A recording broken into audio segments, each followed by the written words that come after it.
Today I'm at High Wycombe Teamsport visiting another track as I'm in the area collecting a trailer. Just wish that I'd realised there was one in High Wycombe before I drove all the way to Reading. But we're here now. I must have stopped getting invited to the Ekarting openings.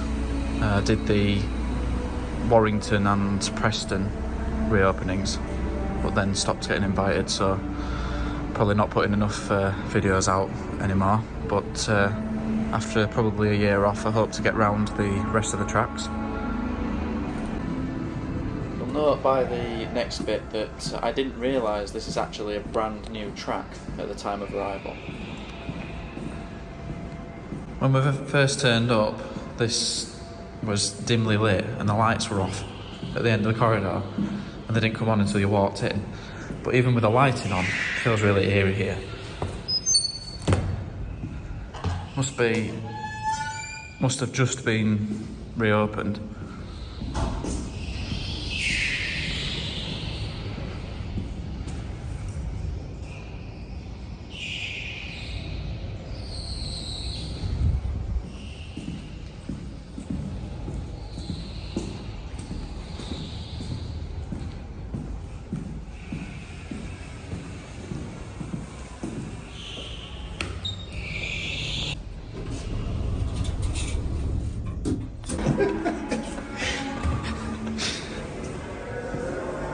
On the wrong way already.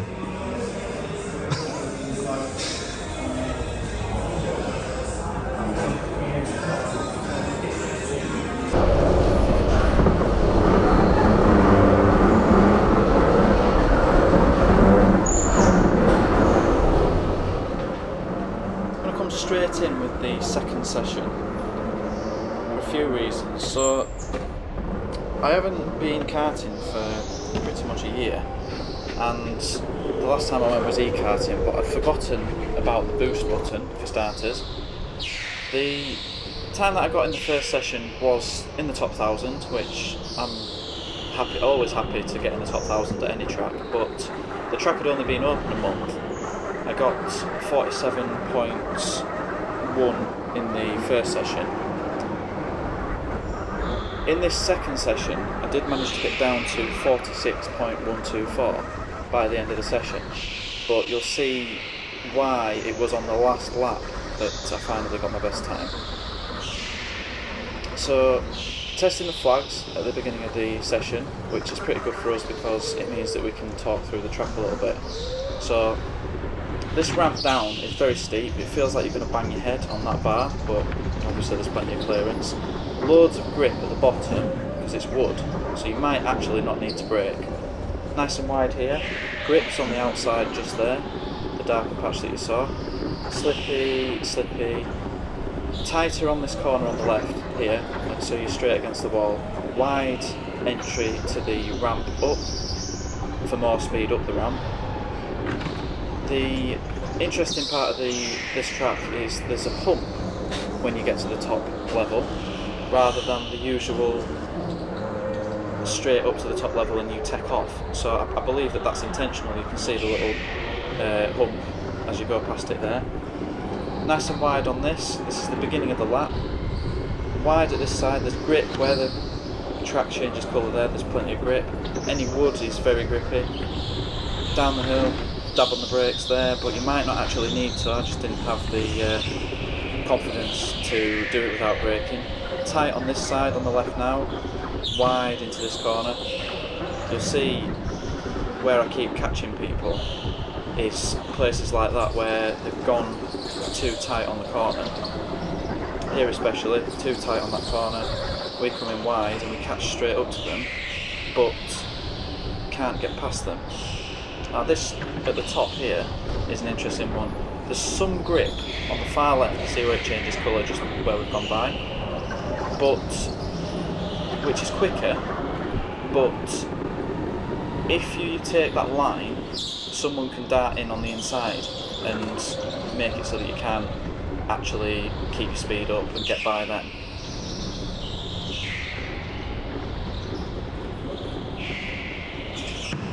I did take advice on where to use the boost, so I think they mentioned down here, so maybe just past where we just went then, to use the boost. Not sure that's the best position, but it resets every 20 seconds, I'm led to believe, and which means that you'll get to use it twice a lap.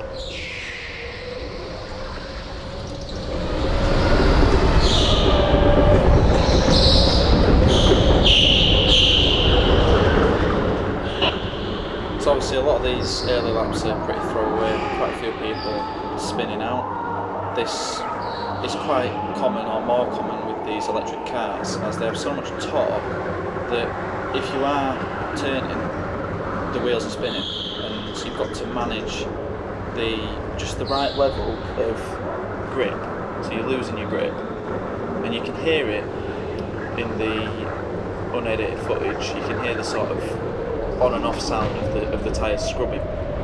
Something interesting that one of the other karters said to me, I said, oh, the times will be getting better. Why at the top of the leaderboard are the people that are 4 seconds higher than my time? Because I'm usually within 1 or 2 seconds of the lap record holders at tracks, which I'm well happy with as a completely amateur karter. But I was seeing a 4-second gap at this track, and they reckoned that the track was grippier when it opened and not grippier now. I always thought that the use of the track lays down rubber onto the surface and should make it more grippy. So I'd love to hear your opinion on that if you have anything to add to that. So we're still in the early laps where we keep having stoppages. Go on, you go. One of the mistakes I did make, this is right now, is by letting car 12 go ahead of me after this yellow light. Now, the two people you can see in front of me were the fastest other people on the track. Kart 12 was a bit slower than me, and Kart 7, I think it's Kart 7. Kart 7 was the quickest guy on the track, who I really could have done with being behind.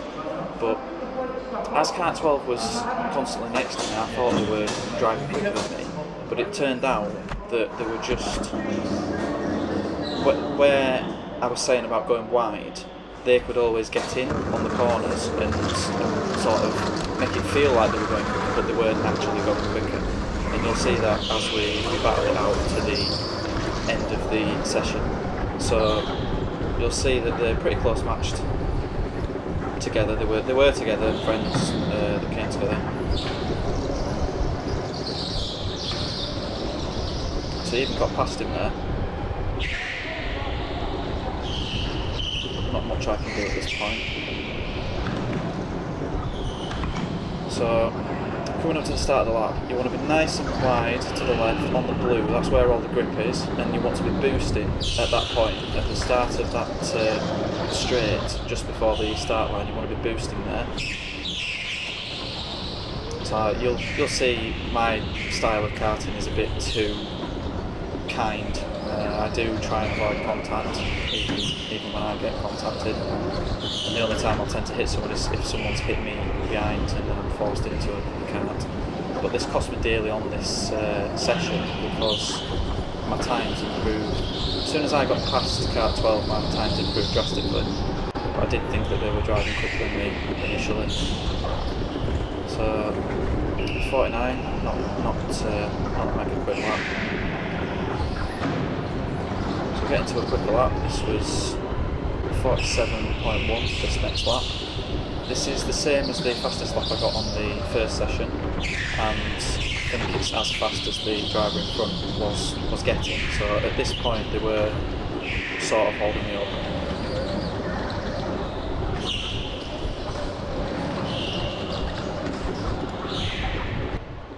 Now the reason I'll let another driver past is, and anyone should do this, is trying to make the lap times quicker, is you want to watch people's lines. Anyone that's going quicker than you want to be learning from them, not just ramming into them and thinking that getting past them makes you quicker, because it doesn't. You want to learn their lines and you want to see where they're making mistakes, which is which is what you can see basically all the time that we're stuck behind this cart. You can see where I'm catching them, so I'm catching them up the ramp, I'm catching them every time I'm taking a corner wider than them. I'm catching them, but I can't get past them. So that's the unfortunate thing. You can have the faster line, so I see here, have the faster line, but then I have to slow down because otherwise I would then be having to push them out. So I've got a tighter line here, wider into this corner, much quicker, I've nowhere to go. So, and up the ramp as well, I don't know if I have a weight advantage. I've put on 10 kilos since I started karting. I'm at about 73 kilos now, so I'm still quite light, but I do have that advantage. So boosting all the way up to this point, as long as it'll let you boost. Constantly just really trying to get past him, so I can't really get a good time because I'm stuck using the bad lines trying to get past. But it's all good to learn from their karting as well.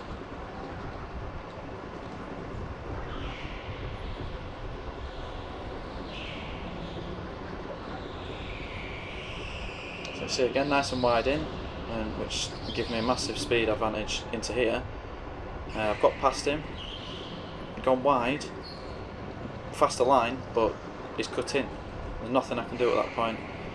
On the boost here, get far left if you can. Obviously I can't because I'm stuck in the inside. Force him out, that's about as brutal as I'll get.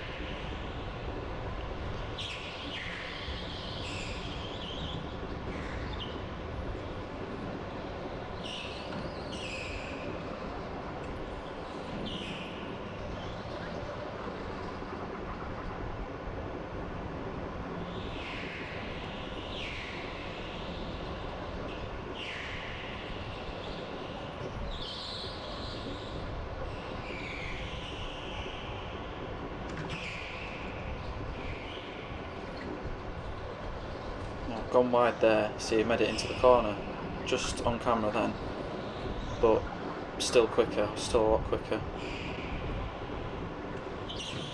Just stuck behind someone, so I can't get away from him.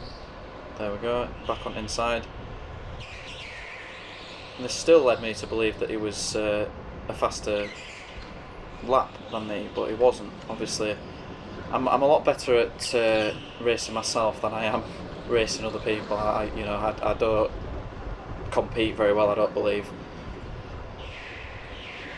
Well, too wide there. Right on him, but with nowhere to go.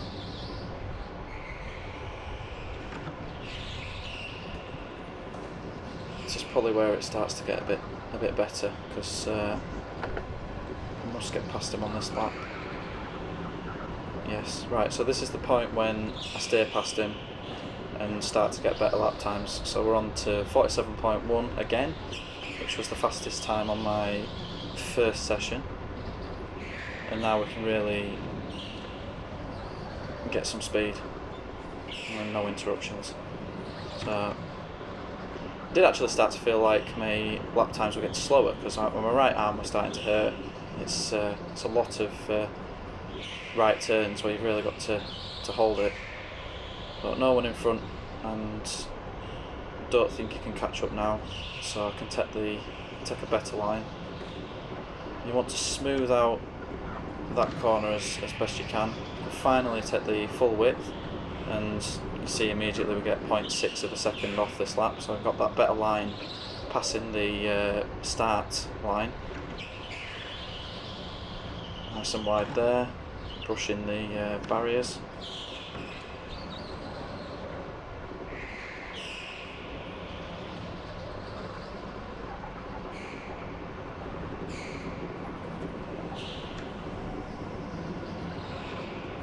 Didn't go as far across as I should have there, so straight into barrier again, too wide.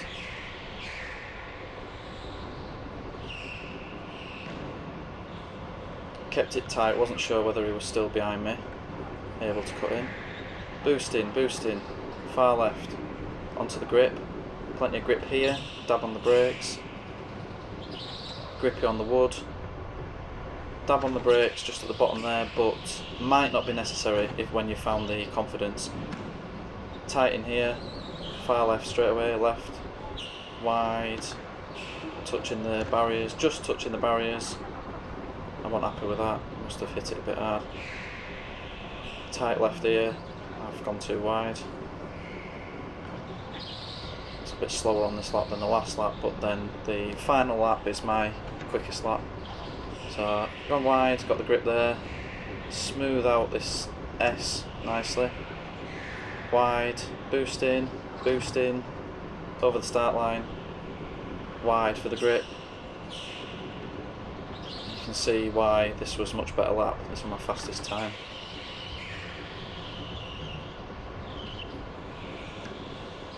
Use full speed. Any bits that have got wood surface, you can really take advantage of the grip that the wood has. You'll notice the difference immediately at any track. Nice and wide there.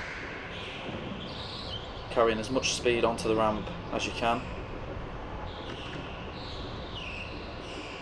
Wide again, so definitely a faster line. Smooth and straight through there. And that's it, that's my fastest lap. And then we were on to, I could have been on to another fast lap, but unfortunately that was the end of the session. So I only got three good laps without anyone in front of me. I would have loved to try and beat my time, but unfortunately the way that they work it now with the Ekarting, I'm assuming, you can't just get on track, you can't turn up and get on track unless the sessions are busy. I went to Reading 5 o'clock and there were sessions at 25 past 5 and I think one just after 6 and they were like, we can't do anything until 7 because we're blocked out, we can't book anything on, we send staff home, which seems to be different to the previous way that it was, where the petrol carts were practically running all the time. And you know, if you turned up, especially if you had the elite membership, you could just get on track immediately. This doesn't seem to be the case anymore. You'll want to book online in advance if you want to make sure that you get on track when you want to get on track. But yeah, overall, really impressed with this track. It says it's only 500 metres, but it feels like a really good track. Good, over 40 seconds. Good sort of time for a lap. So plenty of fun on the corners and everything like that. So yeah, I hope to revisit. I'll be doing Bournemouth next and hopefully uploading plenty more this year back on track. Thanks for watching. Hope this helps you get a good time and of course enjoy the new track when you do get to visit.